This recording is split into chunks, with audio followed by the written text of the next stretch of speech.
all of you children. So far we have learned about the rational number and its definition and the representation of rational numbers. Okay? And even we have seen the importance of rational numbers in our day-to-day life. But today in this session, let us see the uses or applications of rational numbers. Okay? Okay children, in this session we will see about the importance of rational numbers, or why do we need rational numbers even though there are natural numbers, whole numbers and integers. See here children, if you have 4 chocolates, then you will denote it by the natural number 4. If you have 2 chocolates, you will denote it by the number 2. If you have only 1 chocolate, then you will denote it by the natural number 1. But if you have nothing in you, with what number you will denote? So there is not such number which denotes nothing. That is why we need one more group of numbers called whole numbers. Okay? When you have nothing, it is denoted by the number 0. Okay? 0 means nothing. Thus 0 plus 1 plus 2 plus 3 plus 4 dash dash dash up to infinity forms one more group of numbers called whole numbers. Okay? In addition to natural numbers. But see here, when you have nothing, you will denote it by 0. Right? When you have greater than 0, you write it as plus 1. When you have greater than plus 1, you will write plus 2. Right? But when you have an object which is less than 0, with what number you will denote? We denote it by minus 1. The number less than minus 1 is minus 2. The number less than minus 2 is minus 3. So, we keep on writing the numbers less than 0 by using the integers. Here, plus 1, plus 2, plus 3, plus 4 are called the positive integers, and minus 1, minus 2, minus 3, dash, dash, dash up to minus infinity are called negative integers. Therefore, children, the right side of 0 we have positive integers which are greater than 0, and the left side of 0 we have negative integers whose value is less than 0. Okay? The right side of 0 we have the integers whose value is greater than 0, and the left side of 0 we have the integers which are called negative integers and their value is less than 0. Okay? But apart from this natural number, whole numbers and integers, why do we need one more group of numbers called rational numbers? Let us see with the justification. Okay? To count and write the complete things or whole things, natural numbers, whole numbers and integers will help. But when we meet the situation that we have to write or represent the incomplete things or the non-whole things, that time we need the help of one more group of numbers called rational numbers. Okay? How the rational numbers will help us to write or to represent the incomplete things, we will see in this session. Okay? When the complete objects are to be counted and written, we don't want the rational numbers. But when the parts of something should be valued and written, that time we need the rational numbers. Now, look at this. What do we mean by wholes and completes? Okay? This is called a whole thing or complete thing. Okay? Look at these 3 figures. Are these completes? No. These are incompletes or non-wholes. Because if you take this part, no, this is not a complete thing. Huh? Here we have divided this complete thing into 2 equal parts, and out of 2 equal parts we have taken 1 part. Okay? Then what is the value of this? Here we have divided this whole thing into 4 equal parts, and out of 4 parts we have taken 3 parts. That is why it is also incomplete thing. And what is the value of this? Is it equal to 1? No. What is the value of this? We divide this whole thing into 4 parts, and out of 4 parts I take 1 part here. That is why here all the 3 things are non-wholes or incompletes. Here this thing is a complete or a whole thing. Okay? Children, in your lower classes you might have studied about the fractions. Okay? What are fractions? The numbers with numerator and denominators are called fractions. You have learnt it. But I can say fractions are nothing but the parts of whole things. Okay? Or part of a whole thing. See here. This is a whole thing. But this is a fraction. Why? It is part of this whole thing.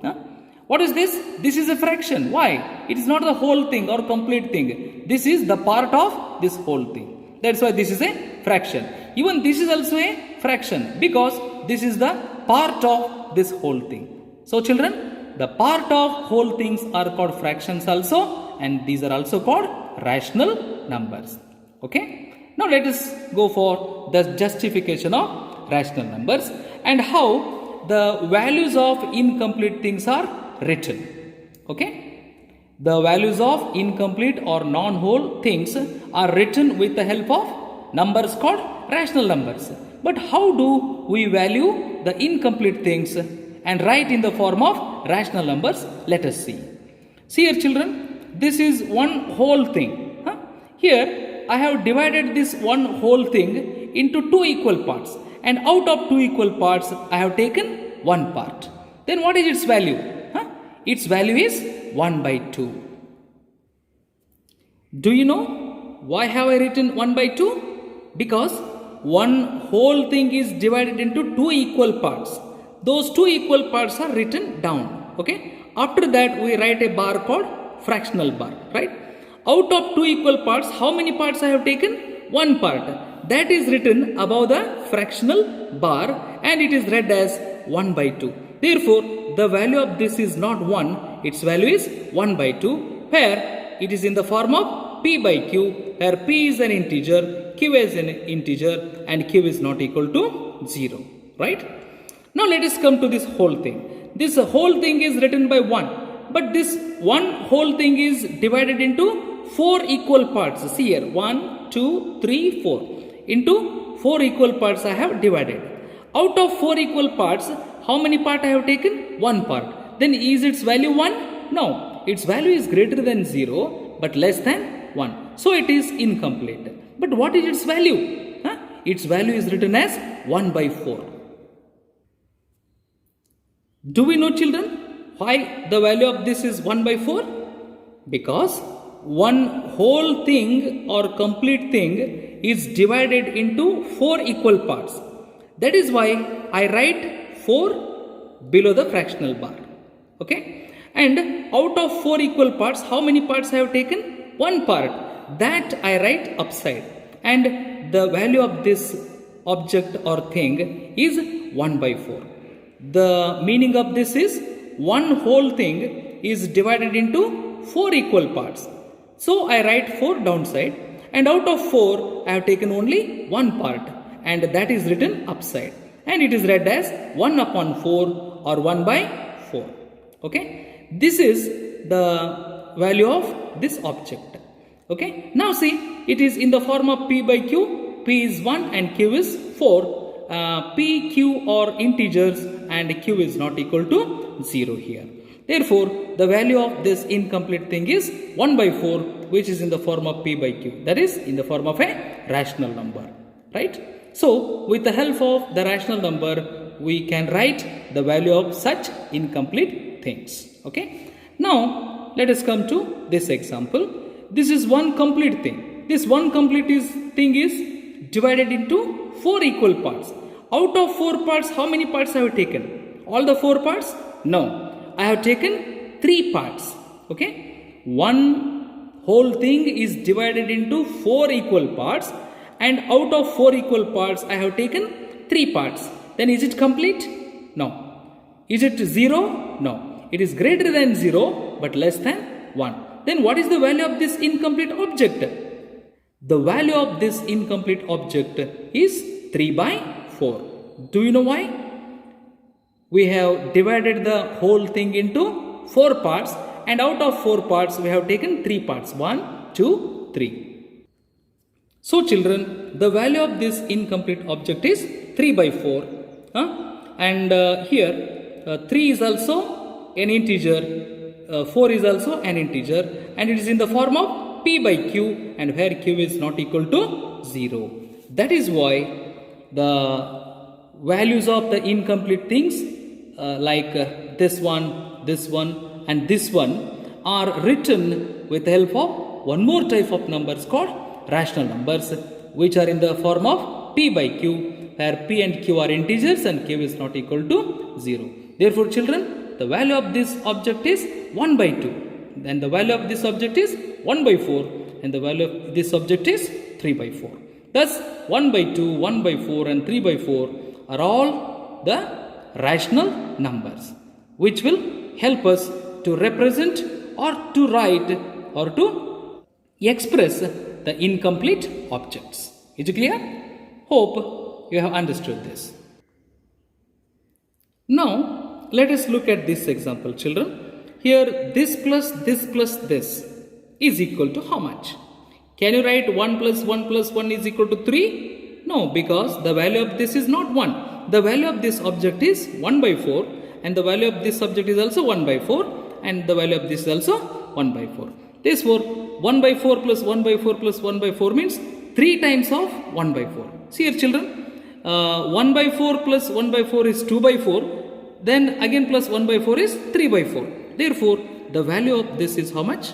It is 3 upon 4, right? Now you see, this is one complete object. Therefore, I write its value as 1. Is it complete object? No, it is incomplete. Its value is 1 by 4, and its value is also 1 by 4, and its value is also 1 by 4, right? But what is the sum of all these 4 objects? The value of this object is 1. You can write it by the whole numbers or natural numbers or positive integer. But is the value of this object is 1? No, it is 1 by 4, right? So this is 1 by 4 and 1 by 4 plus 1 by 4. So we will write 1 whole means 1 complete thing, and 3 times of 1 by 4. See here, 1 by 4, 2 by 4 plus this 1 by 4 means 3 by 4. Therefore the value of this is what? 1 whole 3 by 4. And you know that the sum of all these 4 things is greater than 1 but less than 2. So we write it as 1 whole 3 by 4. You know that this is called a mixed fraction, and the mixed fraction can be written in the form of what? Written in the form of improper fraction. How? See here, 4 ones are 4, 4 plus 3, 7. Therefore it is 7 by 4, which is in the form of p by q, where p is an integer, q is also an integer, and q is not equal to 0. So children, the numbers like 7 by 4, 3 by 4, 1 by 4, okay, and 1 by 2, you will never find such numbers in the set of natural numbers or whole numbers or integers. Did you understand, children, what is the importance of rational numbers, or why do we need rational numbers? To denote the complete things or the whole things, the natural numbers, whole numbers and integers will help. When the incomplete numbers are to be written, that time we need the help of rational numbers. Okay? Let us see what is the value of this plus this. Okay? This is one complete thing, therefore we write it as 1. Right? And what is the value of this? Is it one complete thing? No. It is a one part out of 2 parts. Therefore, the whole thing is divided into 2 parts, that is written downside. And out of 2 parts, 1 part is taken. That's why it is written upside. Therefore, the value of this plus this is 1 whole 1 by 2. Right? Here, this is a mixed fraction. The mixed fraction is converted into improper fraction. How? 2 ones are 2, 2 plus 1, 3, 3 by 2. Okay, therefore 3 by 2 is in the form of p by q, which is a rational number. Okay, what is the sum of this and this? This is one complete thing, but what is the value of this? Here we have taken 3 parts out of 4 parts from a complete thing. Means this one whole thing is divided into 4 parts and you have taken 3 parts out of 4 equal parts.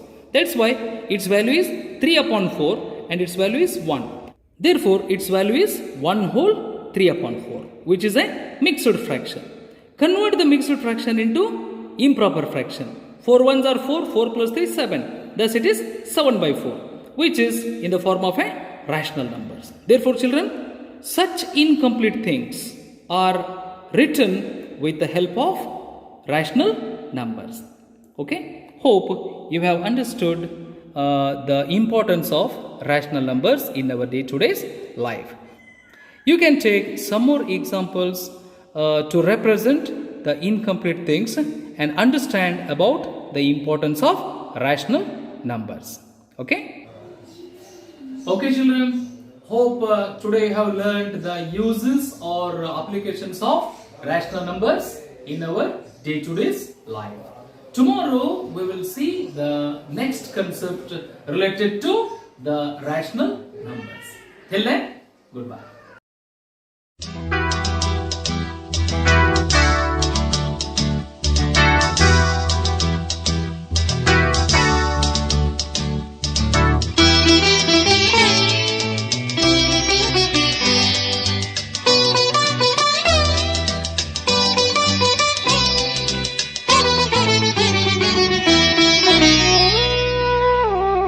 La la la la la la la la la la